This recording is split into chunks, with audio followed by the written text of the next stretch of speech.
Hello, I'm doing a book review, and the book I want to review is Head Games. Now, Head Games is Volume 2 of the Locke Key series. Now, Locke Key is a horror/dark fantasy comic book series written by Joe Hill, who is Stephen King's son, and illustrated by Gabriel Rodriguez, and published by IDW Publishing. Now, I've already reviewed Volume 1 of this series, which was called Welcome to Lovecraft, and I'll leave a link to that review in the description below. Now, in Welcome to Lovecraft, you were introduced to this family called the Lockes, who moved to this small town in Massachusetts called Lovecraft shortly after the murder of their father, Rendell Locke. And they moved to this old mansion called Key House where Rendell grew up, and the youngest of the Locke children, Bode, discovers that the house is filled with magic keys, but he also discovers a demon or evil spirit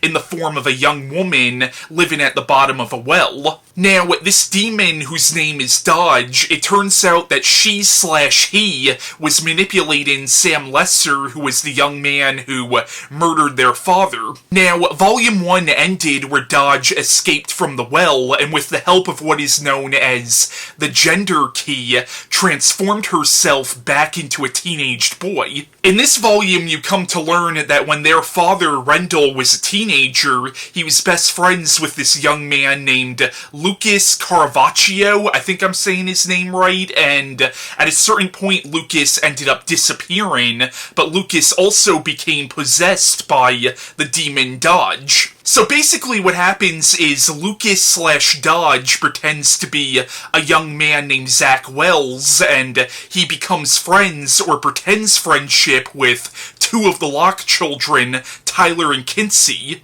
But this is all part of his scheme to eventually get his hands on all of the magic keys. But what he also starts doing is he starts going after and killing off any of the adults who might recognize him. And what happens is Bode ends up discovering the head key, and basically what this key can do is you could put it in the back of your head and it will literally unlock your head, and you could reach inside your mind and take out certain memories or certain feelings that you don't want anymore, or you could put in knowledge that you didn't previously have. And this is really where Tyler and Kinsey, who previously didn't believe Bode when he said that the house was filled with magic keys, this is where they become aware of the magic. And this is where you find out that adults really can't see the magic, or they can see it, but their minds are almost in a haze when they see it, so they don't react to the magic the way that maybe they should. I also love the scene where Bode shows Tyler and Kinsey the head key, because their reactions is exactly the kind of reactions a person would have to that.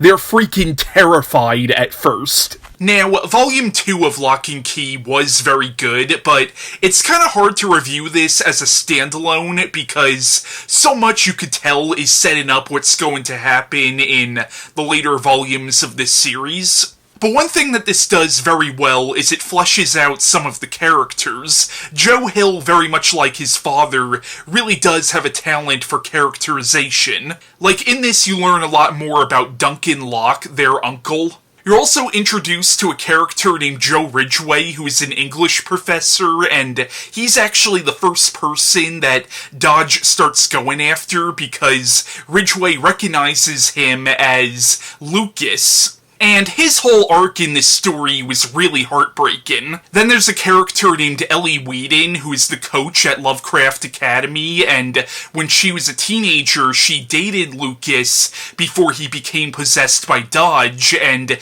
in this story you see how Dodge manipulates her to get what he wants, and it really makes you feel sorry for her and really makes you hate Dodge. And she has an autistic son, but you do kind of get the implication that there might be more to this kid than meets the eye. And Dodge is such an evil bastard. He's cunning and manipulative, but there are points in this comic where he's also really charming, and there are points where he genuinely comes off as an actual teenager, which kind of makes it creepier when you realize that he's actually an ancient demon. But I do recommend Locke Key Volume 2 Head Games. Now, so far, I've only read this and the first one. I still have to read the other volumes of this series, but so far, I could definitely say I'm a fan of this series. But that was my review on Head Games by Joe Hill, and bye.